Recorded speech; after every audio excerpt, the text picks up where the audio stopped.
Welcome to another episode of the Married Game Podcast. We're the voice you trust when it comes to lust, and we are who you hire when she lacks desire. And when Jessie does something awesome, I say, well fucking done. And when we talk about 69ing, she says, why don't I 68 you and you'll owe me one? Jessie Joy, tell us about this statement. Well, my mom brought this to light for me. Yes. She said, which shows our relationship. She said, why can't we 68 and owe you one? Like, if I'm getting something, I want to enjoy it. You know, if I'm doing something, I need to focus. So let's take turns. Right? Yeah, it's like... it's that simple, everyone. This is what we suggest. This is what we suggest. Well, the 69... Part of Married Game. There you go. Married Game, step 74. How to 69. No, it's interesting because 69 is like the supersets of sex. You know what I mean? It's like you're just in a big old rush. No, in fact, it's hard for me to have you look in my eyes when you're giving me the 68 if we're all turned around. You know what I'm saying? Yeah. Yeah. Well, with that being said, boy, do we have a show for the folks today. We got a couple of issues. We got my high testosterone causing problems. So glad you brought that world. up. I wanted to rip you one today. Well, good luck. And I'm excited about it. We got to talk about Jovi and her attitude and how I'm dealing with it. And I actually got a couple of interesting questions I want to ask you and see if your guilt meter is anywhere regulated the same as mine. And so we're going to start with that. But there's something that happened to us that I wanted to talk about on the show today as more of a way of teaching the men the concept of what it means to be actually a good hang. A good hang. Well, most guys, if they get married, they stop hanging out with their guy friends, right? So they don't have the boys anymore. There's no poker night. There's no UFC night. There's none of this thing. And so the only interaction they're having is with their wife. And if all you're doing is interacting with your wife, if she is a strong, domineering type of person, she's going to start to rub her femininity onto you in a way that's going to kind of emasculate a guy. We see it over and over and over again. The problem is, a man being alone is going to have a hard time evolving into a dude that sees things and sees his blind spots. I think one of my greatest assets is my group of friends that can help me see my blind spot. And if I can see my blind spot, it helps me become a better man, which then makes me more attractive to you and should, in turn, make me a better husband. Wouldn't you agree with this? Mostly. For the most part, right? Yeah, mostly. Okay. You believe it in theory and in essence, but you have some practical things in your mind that you may have a few hiccups on. Got it. I figured that. Okay. Now, here's where it gets really interesting. Some guys actually have access to a lot of guys, but once they hang out with a particular group, the group doesn't invite him back. And there's one thing that will cause a man to be almost alone and lonely with almost no way to figure out how to solve it, and it's this one trait. It's when you hijack and interrupt somebody's story and start to tell your own. Have you experienced this? Yes. And what did that make you feel like?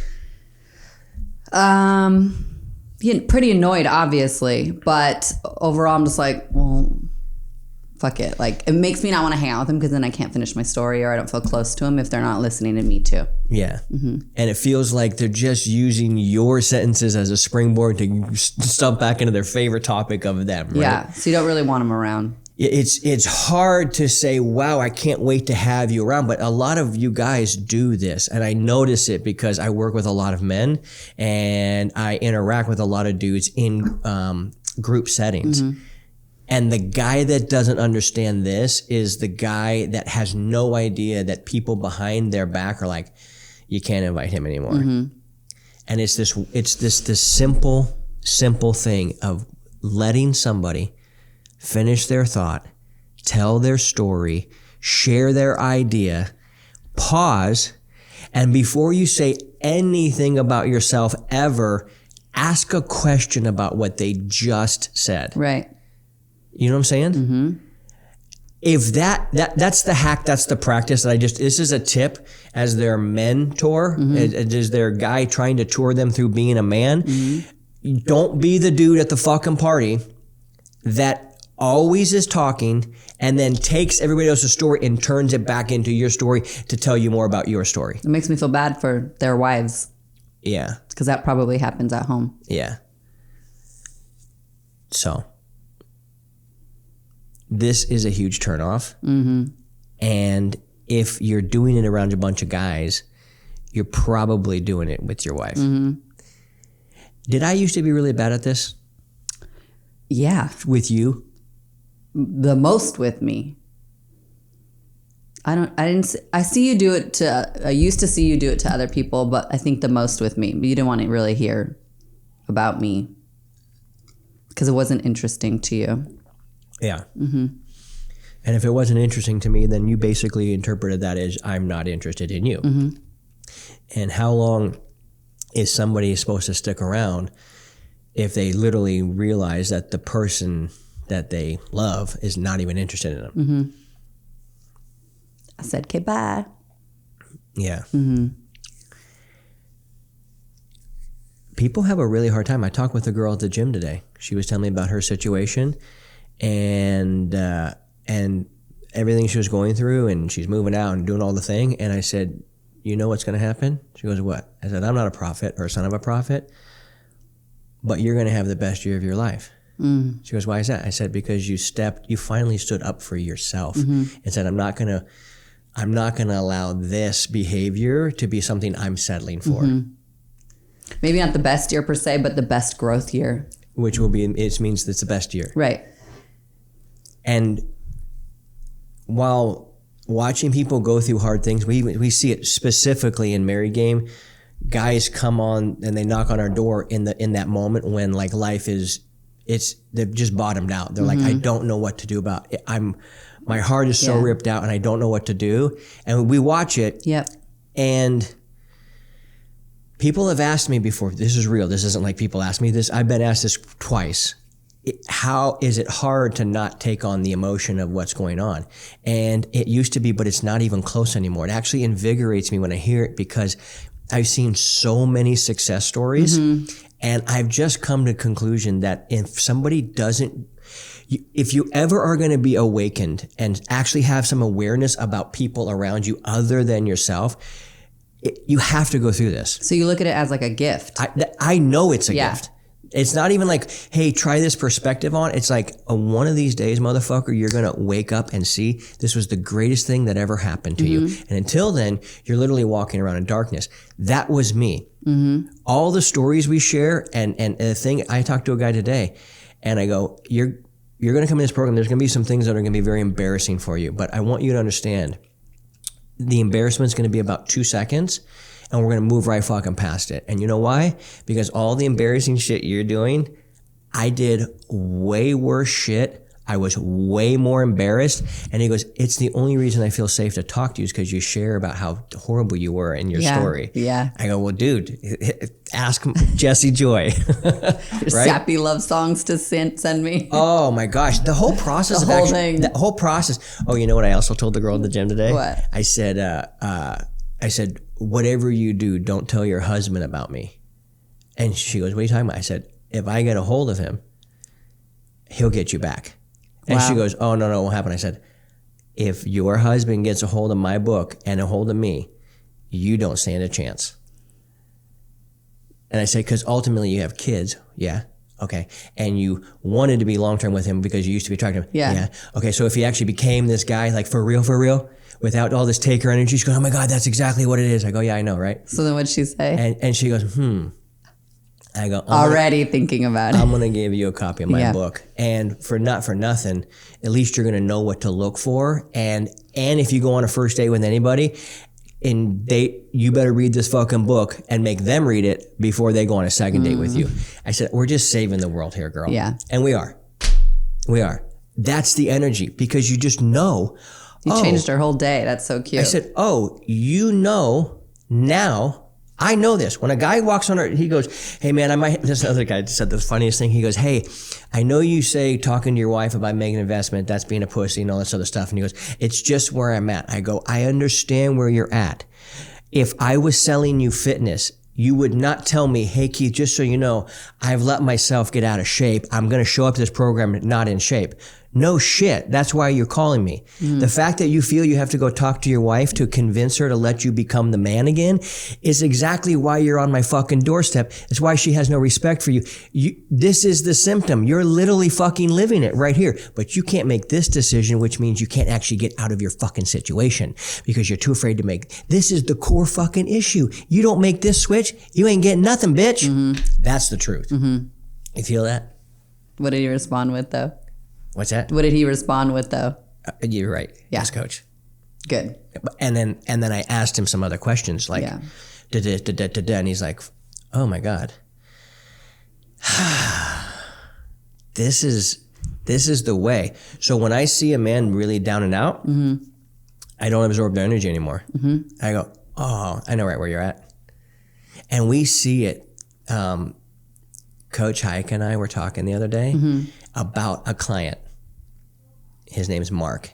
He's a beautiful soul, and he is that guy that utilizes the tools we provide exactly the way we want them to use them. If you have a question, you better reach out. We're going to have an answer to you within 24 hours. I can't let you slip into this fucking abyss of darkness and depression and chaos, right? So he's going through this thing. Heike and I, he was at the UFC fight with us, and I go, something about Mark. He's like within a day or two of like having his eyes fully awakened. Wow.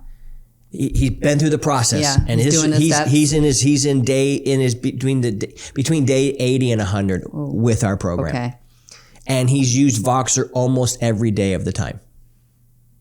This is the changing point where he starts to feel secure He in himself. Voxes me the next day after Heike and I talked, and he said, "This is the situation. This is what happened. This is what happened." Everything you've been teaching me, I feel free as a bird. I see exactly what you're talking about. You are not wrong. A provocateur in the wild is highly desirable with proof. And he goes, I finally got it. Wow. Like it actually snapped. Yeah. But I could hear in his voice, Voxer after Voxer after Voxer. And I told Heike, and Heike hears it too, because he answers some of those. And he goes, this guy is like that close to finally going, I'll never go back. I can never go back. I can never unsee this. That's usually about the timeline, isn't it? It is. Yep. Some get it sooner. Yep. But once they get it, they like hear everything. They're like, they start to speak the language and they just go, holy shit, I cannot. So it's these types of things. All right. So I got to tell you about another story. Okay. There's this guy in our program. He came in, he was asking, and he talked about, he's doing this overnight with his wife. All right. And they've been on like the once every 6 weeks program, hence why he's in the program. And he's building himself back up into the man he knows he's supposed to be. And he goes, hey, I'm taking her into the city. There's a restaurant here. There's a hotel here. There's a ... I go, awesome. So he had the preparation part. I said, okay, now what are you going to do to build the anticipation? And we built a product around it to show the 4 phases, but I wanted to actually say it to you and see what your thoughts were and if you could add anything to it. Okay, so the first step is preparation. You have to prepare, like order the hotel, get the flights, make the thing prepared, maybe even have to call this the babysitter, or like something. Yeah. And I think in this situation, he called on a favor with his parents or something like that. So he's preparing it. Well done. And most guys think if they just do that, they're done. That's it. And they're not wrong 99% of the time, because most guys won't even do that. Yep. So they step into this league, they go, wow, I have this preparation step. Okay, cool. That's great. Yeah. That is okay. That gets you excited, right? Sure. All right. Next step, anticipation. Is where almost no guy does any of this. And the anticipation is getting excited about the thing that you're going to. Yeah. Right? So how we do it is, Mike, we were going to a spa in Vegas, and I showed you a picture of like the room that I'm like, look what they have here. This is so exciting. We're going to do this. And then I would send you texts about that, or the menus or something like that, right? Yep. Hey, this is where we're going to get to eat. Oh my gosh, what are we going to do here? Or, hey, remember this part? And like, there was all this buildup that allowed us to enjoy the trip long before it ever happened. Can I tell you what happens in my mind when that happens? Yes. Okay. So when you send me the picture of the room or where we're going to eat, I go check out the menu. I look at the hotel. I do that. And I already am in vacation mode in my mind because we're about to go. And then I start playing out scenarios. So like I already feel like I'm on vacation in my brain because I'm playing out scenarios. Okay, I'm going to take a bath and then we're going to go to I better get ready so we can be here at this time. I'm going to order this. Like I'm going to get 2 drinks. Like I'm already in date mode. Yeah. I'm already there. So I'm already excited. So it feels like it lasts longer. Yeah. Mm-hmm. Yeah. It's like, what's better, Christmas Eve or Christmas afternoon? Christmas Eve. Yeah, because of the anticipation, like what's going to happen, and so the buildup. It's the whole reason why we do the Advent calendar, 25 days. There's a whole fucking song, 12 days of Christmas. Like you gave it to me, right? Side note too, that's why when you plan sex, you can get excited about it. I'm gonna light a candle, better get the towel ready, all the things. So you're already like prepared and ready for it. Mm-hmm. So they say, what's wrong with planning sex? Yeah. Like that's what we say. Like it doesn't always have to be spontaneous. Yeah. Hey, I'm checking out these 2 different clubs. Do you have a preference on what kind of music are we going to be into? What are we going to wear? Yeah. Should we coordinate? Yeah. All those things that happen cause connection. And there's this teammate attitude as we're going on this, oh my God, we're doing this thing. Yeah. And it feels like dating again. So when you get on the road or in the plane or whatever, you're already in date mode instead of you have to like work up to it and like finally let all that go. Yeah, the whole thing is a thing. You're already in date mode. You're making the thing a thing. Mm-hmm. Yeah. And then we get to the 3rd stage, which is execution. Execution is making sure that everything is as you want it to be. For example, in preparation mode, you might have told them, hey, we need flowers, rose petals on the bed. Mm-hmm. You've done that multiple times. Yeah, but when we're there, is it done? Executing. When we did the Mon Ami Gabi, that one evening I got 3 dozen roses, and every 15 minutes they would drop another 3 off to you. Remember that? I forgot until right now. I'm like, and then I'd look and everyone would be laughing because that was crazy. So it's that type of execution that makes things the way, hey, we gotta have strawberries, we gotta have this, whatever it is. You're also in charge and responsible and own the real of, hey, we gotta make sure we execute this. Mm-hmm. So then stage 4 is what we call the culmination. And the culmination for most guys, they're thinking, oh, I just want my jizz flying everywhere. And specifically in her, on her, around her. Right. We're just going to Spider-Man web her to the bed, right? Okay. But that's actually not the culmination. The culmination, wherever your bodily fluids flow, if it's her or you end up jerking off in the toilet, whatever it is that you do that night. Okay.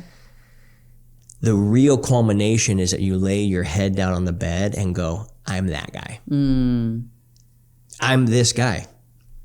I prepare, I anticipate, I execute. Yeah. And then the feeling, this is what men don't understand about what we're talking about here.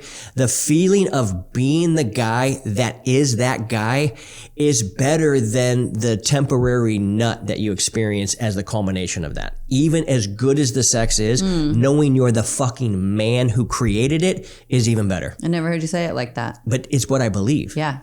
Because the temporary thing of sex, look what I did. The temporary thing of sex is still very, very interesting to me, but it's losing its losing whatever the thing is that it has on me in lieu of this. What would it feel like to be the man who lives at this standard no matter what?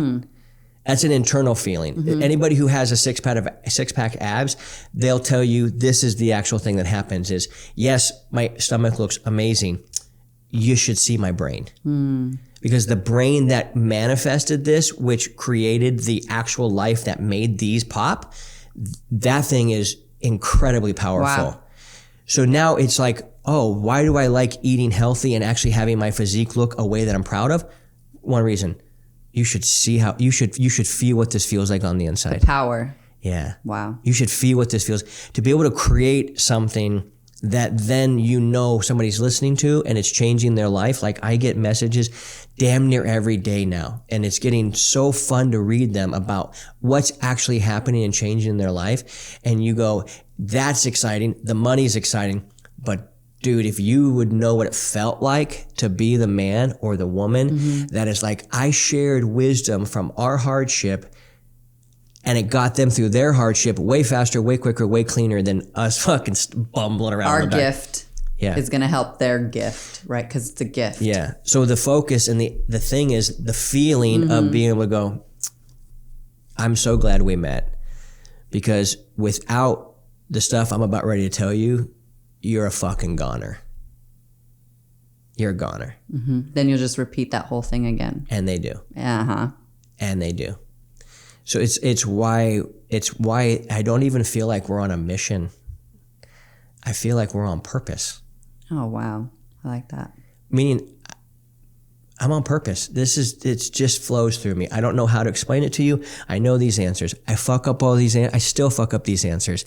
Jesse, Joy, tell them about how much I fucked up a couple of days ago, because this is exciting for you. I want to let everyone know. Yeah. Especially the women. Men PMS. You know what I mean? Oh my God. Oh, I'm glad that didn't come out my nose. All of that would have been good on camera. Men can PMS too. Oh my God, here we go. And we had talked about you forgot to take your testosterone, so you dipped a little, got a little cranky. Now I think it spiked a little, so you're a little high T, which is your PMS. Okay. I logically know that. So I was trying not to say mean things, don't say anything. I was angry at you for like a good day and a half. Yeah. And then we talked and then it went away. But I can feel your energy and your reactions to things are quick, and you're less to hear and let things go. You're irritable, like PMS. And then I was like, oh, I can't talk to this guy. I'm going to wait till this guy passes, and then the real Keith comes out. So, wow. Yeah, here you are today. Almost fully there, but I was like even questioning, I'm like, should I podcast with you today? You are high T, like you are frustrating to me, but that's what we've been dealing with. Yeah. Yeah. It's so funny because when you talk about high T, I remember when you used to say that about your mom. She's high T. Back in the day, you're like, oh man, hers leveled out now. My mom, oh, she's high T. And I would just laugh and I would think it's funny and not think negatively about her, just know that she's going through something. Yeah. So when you actually labeled me that, I don't know if it was lucky or if it was a stroke of genius or if you're fucking brilliant or all of the above, but it was like that label helped me understand, oh, yeah, I'm kind of irritable. She's not wrong about that. And then after we talked about it, I was telling him I'm like, and you know about this situation? Fuck this. And fuck that. And you just started giggling. I'm like, oh man, fucking high T's really got me by the balls, doesn't it? Yeah. So there is some of that. Yeah. And I was even texting a client because I told my group about this yesterday. Oh, you did? Yeah, I said I was like, fuck your high T. I hate your high T. I said, Jesse and I are in a little bit of it's a standoff, but it's not really a standoff, but it's just if this is an argument, this is what they look like, right? And so I'm like, all right, I'm not thrilled, but also I was able to. This is what happened on my end. I was able to emotionally release it pretty fucking fast. That'd have been great if you came home and told me that. Right. Well, but anyways. But I have my weaknesses too. Okay. So nobody's perfect. Yeah, we're all fucking high teed up out over here, and like Jesus. IPMS, high T. So it's just it was just kind of thing like, good night, I love you. All right, good night, I love you. Hey, good morning. All right, cool. Well, you said the funniest joke. You're like, don't you love when we're disconnected? Oh, yeah, I was like, it's my favorite. Yeah, I was leaving the house to go do something. I would like and you gave me the deuces. This was so funny. Jordan, this was to come over and do our shot for the thing yesterday. I'm leaving. We were like this at that point. I was just like, you can fuck off, I can fuck off, but at this point, we're just going to smile and be cordial. We were not cordial. We were definitely cordial. We still watched our Dexter together. I still treated you like a house guest because that's the energy we... And I made you muffins. And you did make me muffins. All right. Look, we're still nice. And we're leaving this thing and she throws me the deuces.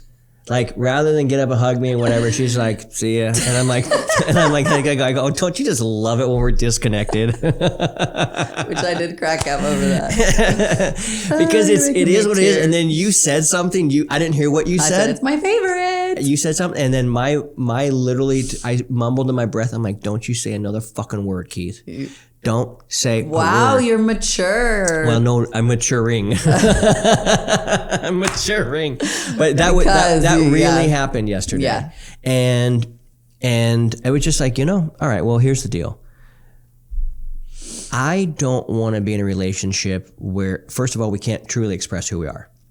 We need to be able to do that. Mm-hmm. Secondly, I also love that we've created a relationship, because I wouldn't settle for anything less at this point, to realize that we're both going to have good and bad days. Yeah. And it has nothing, that's literally because we're human. Yeah. And if you act like a biatch for a day or two, it's like, hey, she's in her thing. It might be because of me, but she knows better. Yeah. That literally your life has nothing to do with mine, and mine has literally nothing to do with yours, in terms of, I can't let you shake my world if I won't let you. Yeah. And you won't let me shake your world if you won't. That's the mature, ascended being version of us that knows that. Yeah. In the process of being like not such an ascended being and just being like, fuck this human, bitch. you mean? Yeah. Yeah.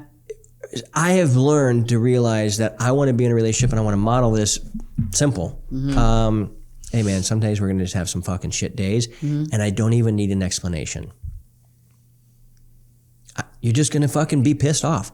There's things that in business that piss me off sometimes. Yeah. And it's not even against you. It's just you happen to be the person around, and I'm in a fucking grumpy mood. And it's like, dude, my bad. This is not intended for you. And I think something about you and I have recognized that about each other. Well, and we call it grace, but it's grace. It feels deeper than that. Well, I'm glad that you said to everyone that you're not always like in a good mood, not always happy. Like, you get cranky. Who the fuck is? Yeah. Nobody is. But when they see you and meet you, like, people could really think that about you. But you do have grumpy days, and I'm the one to see it. Yeah. And to give grace is first step. Yeah. To ask why. Second. Yeah, that's good. Yeah.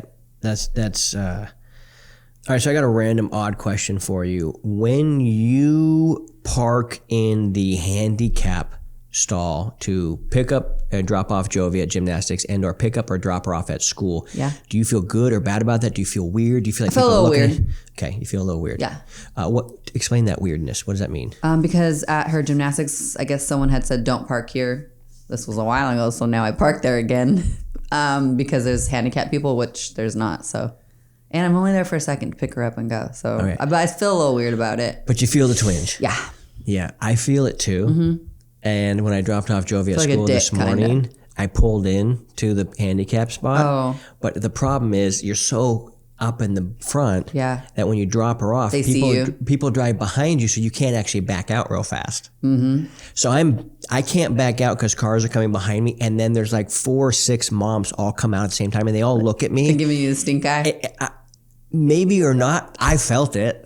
I feel that. And I was like, I wonder if Jesse feels this. Yeah, some days I don't do it on purpose. I'm like, just park. Yeah. That's the only one open, and I'm like, fuck it. Yeah. So it just depends on the level of, do I feel like dealing with that, or is there spaces? Because then I'm just going to take it. Okay. Yeah. Peeing in the shower. Yay or nay? Yay. I'm a yay too. I see you. Yeah, well, no shit. But it's like, there's people that, I know guys that don't pee in the shower. I mean, I think it's a little gross, but I still do it. Yeah. I do think it's gross. That's hilarious. I know. I don't know why I still do it. It's like burping. I do it too.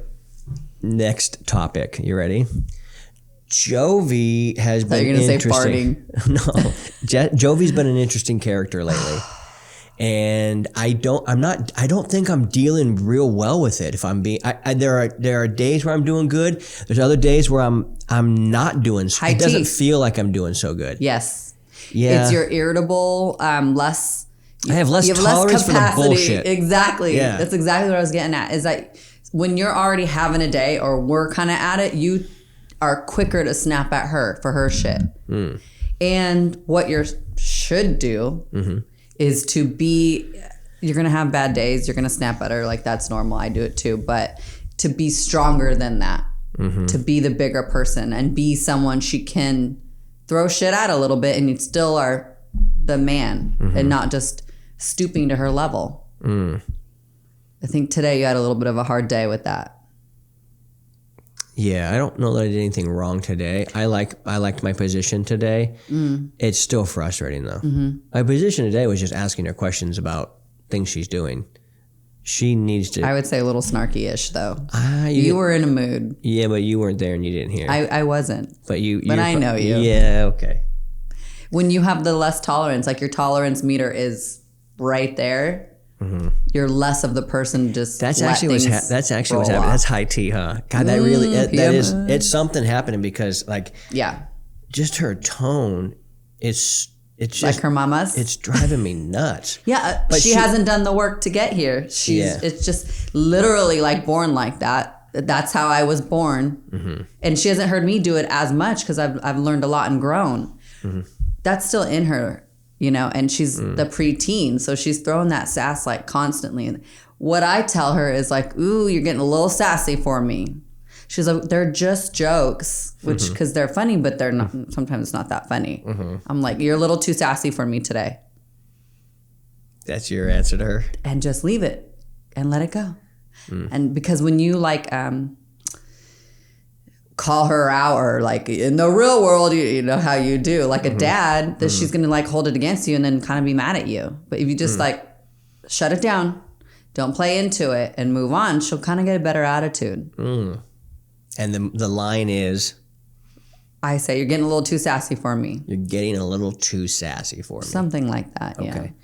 And you feel that gets her back in line. She pushes it off a little bit and then just kind of wiggles back, and then there's deep connection again. Because she's so much like me where she doesn't want to let you down. She doesn't want to do anything wrong. So like at school or to other people, she never throws that much sass. Like she's funny, but she like doesn't even push the limits. Well, with you and I, of course she does. And it's like sometimes it's constant where it's always a little like something back at you, a little like, I go, come on, we got to get, because some morning it's like, come on, we got to get going. She goes, what does it look like I'm doing? Yeah, that's constantly. She goes, I'm putting my backpack on. I'm not just sitting there. Yeah. So sometimes. That attitude, I get it. She's a little girl. I'm like, whoa, but it's like, excuse you. So sometimes I'm like, do you want this or that? She's like, what does it look like I want or something, right? And I'm like, you can say yes or no. I'm calm. Yeah. Keep yourself calm. Yeah. And say, you can say yes or no. And then she'll kind of so deal with her the way I deal with you. That's exactly what I wanted to say. Yeah. It's true. Well, because you just copied me? No, and that's how I deal with you too, Mr. IT. Yeah. Got it. But that sass is crazy right now. I know it frustrates us because we'll look at each other like, you know, but when we're around, like I'll, you know, like, okay, that's too much. You know, I'll help you in that area because her and I are so much alike. Yeah. I know how to deal with her. Yeah. Well, I want to be connected with her forever, and I want to be that spot that she can, you know, and I could tell by me teaching her thing, she came back with some rebuttals that showed me she like actually cared about what I thought. Yes. She heard you. And she's like, and by the way, this and this, like qualifying herself back to me again.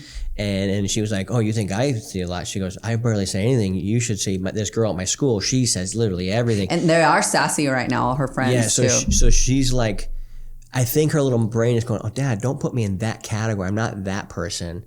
And so I felt like she was almost like, there was a little bit of that pushback to me, like, no, I'm not that. Even though she's just a sassy. She doesn't hear herself fully, right? I don't think so, yeah. No. Yeah. And she's used to throwing that. Like her friends are like kind of mean to her right now. So she's like she's like, what kind of comeback should I give them? They're going to regret they said that to me. So she's like in this little like preteen world where they're just, you know, they've learned to just kind of like knock each other down a little bit. And that's like frustrating. Yeah. Yeah. Lame. So just be stronger than that. I believe Be stronger than that 10-year-old, you know? I believe it. All right, Jordan, do you have any fill in the blanks or questions for us or any new things for us to do? All right. We've got some beautiful questions and I cannot wait to dive into these topics. First topic, one is, what do you guys believe about age gap with celebrities? And how big is too big? Is it gross? What's your thought? Jesse, what is your thoughts on age gap? And we can use an example here. Bill Belichick, he was the famous coach of the Patriots. I think he's in his 70s or 80s. He is. And his girlfriend or wife or whoever he's dating right now, I believe is either 26, 27, or 28 years old. And she is hot. Good for him. Good for him. Good for him. Yeah. My stance is, I think anyone over 18, I think it's a little weird, but if she wants to, then good for her. Yeah. That's what I think. Yeah. Go ahead. Like if it's like your granddaughter's age, like it is a little weird, but who cares? So that's your take. Well, they're an adult. Yeah. Yeah. I also feel like I would never marry the person I was with at 18, you know? So like, are you making the right decisions? No, but that's what life is and you're going to learn. Yeah. You're going to learn. So who cares? Yeah. Yeah. Yeah. It's, I'm with you on the same type of thing. And here's the interesting thing about the difference, I believe, between men and women. And women, they are born with beauty. If they're beautiful, they're going to be attractive to a man. Mm-hmm. A man is built into being a beautiful creature. Mm. So he may be older and wrinklier and saggier than a young fit guy, but what draws that young woman into this man is why I don't have any problem with it, because if I had a problem with it, I would literally be denying nature. Mm.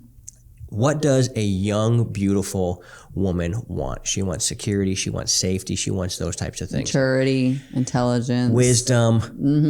Resources. These types of things. So she values that higher than does he have a six-pack abs? Yeah.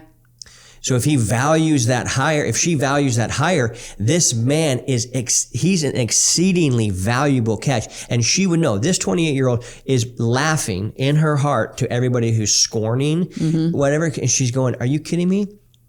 I landed one of the most valuable men on planet Earth. How do we know that? Because any dude that watches football, if he doesn't hate the Patriots because they're such winners, then they're like, dude, that's like one of the greatest coaches of all time. Yeah.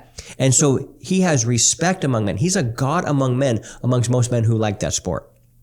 She's like, I'm dating or marrying one of the most valuable men. And so in a woman's mind, because I always think, how could you suck an 80-year-old's dick? And the answer is she already knows in her mind. Why would you wonder that? He's one of the most valuable men on planet Earth. That's what a valuable man's dick looks like. Wow. It's I like that. Built into the core of how this whole thing works. So if a guy happens to be a good-looking 80-year-old, great. Yeah. But what does she want?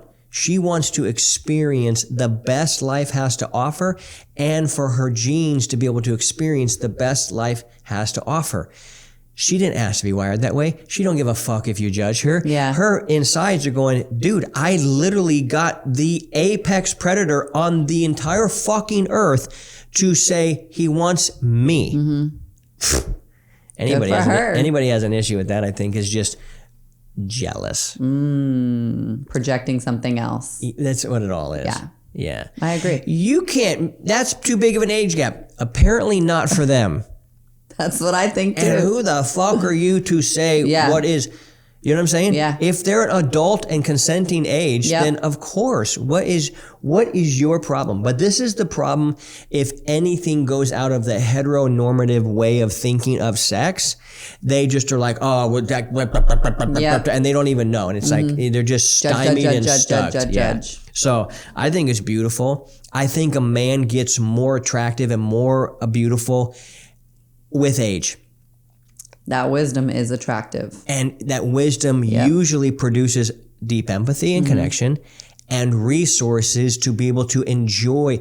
People have been so used to seeing broke people and being poor on earth that they think that that's the natural condition of man. That is not the natural condition of man. The natural condition of man is to come down here and be the gardener of this thing called earth and to be able to grow and use and create dominion. Plant your crops and harvest. Actually tend to your fucking flocks and they will tend to you. These are the most base. Every religion talks about being a good steward and fucking reaping what you sow. And yet, that's exactly what's happening. And most people sow very poorly and they reap very poorly and they think that's the natural condition of man. That's not the natural condition of man. The natural condition of man I'll take a predator. is to thrive. Yep. Yeah, the guy who's willing to go after what he wants and will only engage with somebody that wants him in kind. That's it. So I think it's fucking beautiful. That's my take. I love that. Number two. This one's interesting. What impact do you think social media is having on divorces and or the divorce rate? I think that they make them more. I think that it has contributed more to that. What's the divorce rate? Is like I don't even know. Because as of late, right? I think it's contributing to divorces. Yeah. Because I think other people see like, oh, well, I can get that. I think I can get that. Or that's out there, and they'll not try as hard. Or they won't turn the finger back on them and say, what have I done? Can I be better in this situation? The grass is greener, obviously. Yeah, got it. Okay, so I've heard conflicting things. I don't know what the actual percentage or numbers actually are. And for a reason, I have pre-decided that regardless of what the number actually is, the dude who is struggling doesn't care. He just wants help. So I've heard that the divorce rate is actually going down. The reason why they say it's going down is because the economy is bad, so people don't have a lot of funds to go get new place. To go get new places. To get a different place so they can be separate. B, they are just content with just being roommates and not upsetting the thing with the kids, stuff like this. Yeah. So that people are being more content to just kind of be roommates. That's what I've heard. Do I know if it's true or not? Have no idea. All I do know is that regardless if a man is a statistic or not, he feels something. Whether he acts on it or he doesn't act on it, whether he moves away from it or he doesn't move away from it. There's a particular thing he feels. So my answer, do I think social media is to divorce rates? Yes and no.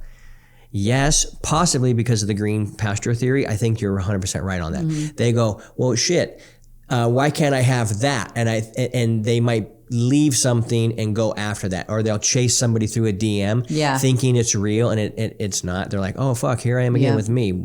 Oh, I'm in a box of mirrors. It's all on me. They don't usually realize that. Here's why I think it's not, and here's why I think it's helping.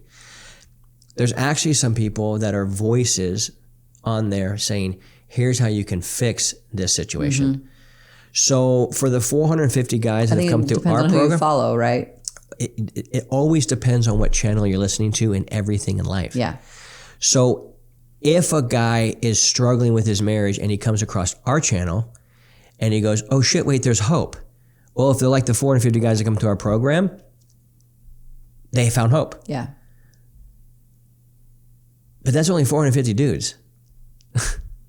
Just because I believe that it contributes to divorce doesn't mean I think social media is bad at all. Oh yeah, no, I get that. Yeah. Yeah. I think it's helping. I think it could be great. I think it's helping the divorce number, and I think it's also hurting it. I don't know how that's possible. It's what you choose to look up, follow, who's constantly in your feed. If you have negative, you're going to be negative. Yeah. So if you have the positive, you can switch your mindset. Yeah.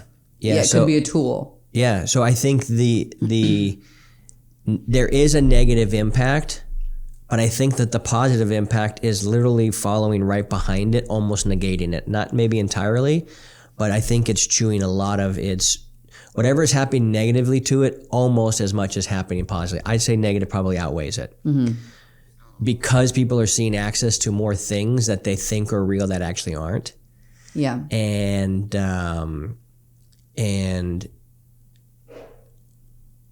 I think in some ways, some divorce is a really, really good thing. And we've contributed to the divorce rate with some of the guys that have come through our client because it was the best thing for their life. And they are way happier because of it. More happy, more fulfilled, more on purpose, more in alignment with who they are as a being. Like, and some people have a really hard time swallowing the pill that's actually a viable and sometimes the best option. Yes.